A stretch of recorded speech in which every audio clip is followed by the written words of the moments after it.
مقامات دادستانی سوخت فوت 3 زن به هنگام حاملگی و تولد و 244 طفل تا 1 ساله در 3 ماه اولی سال روان را تشویش آور و پیامد کمبودهای جدی در کار طبیبان نامیدند.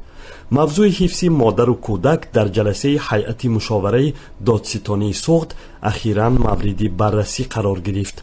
مقامات دادستانی سوخت میگویند در سال 2016 و 3 ماه اول امسال 16 مادر وقتی حاملگی و تولد و بیش از 1000 کودک تا 1 سالگی فوتیدند.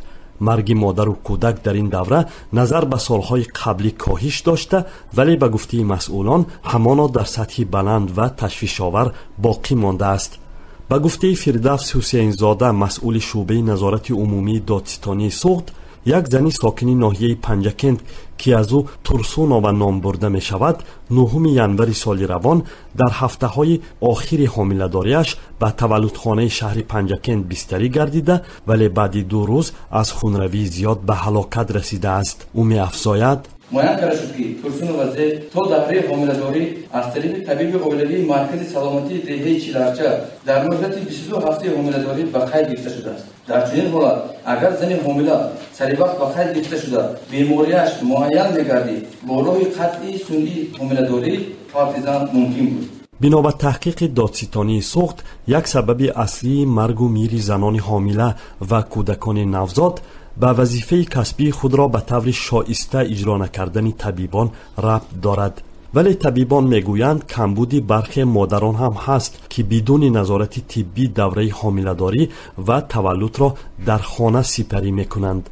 در نتیجه صحتی خود یا طفل نوزاد را از دست میدهند. گلربا صابیرا و یک مسئول مرکز سلامتی در ناحیه اشت میگوید گاه طبیبان زنانی در خانه در حالت وزنین تولد کرده را بازاری به تولدخانه میبرند. به گفته او در بسیار موردها مادران خانواده یا خود جوانزنان صاحب فرزند برای بردن به تولدخانه مانع میشوند. میبریم گفتم من همین خیل زوری کردم، من اهمیت نداده کسی و یا گوش نکرده زنک کسی خودم همراه ماشینه و برآورده بردم بیمارخانه.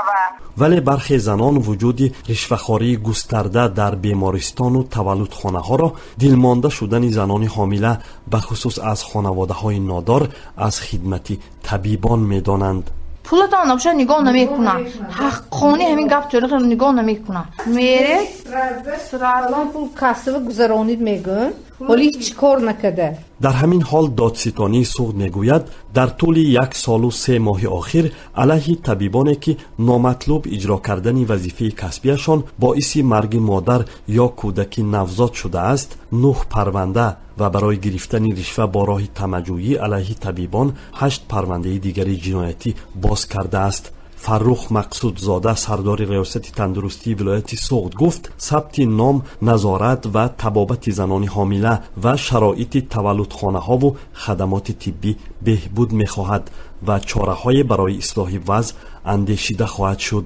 معمولا مقامات طب همین گونه واکنش نشان می دهند که از سال تا سال دیگر تکرار می شود، ولی وضع بسیار به کندی تغییر می خورد.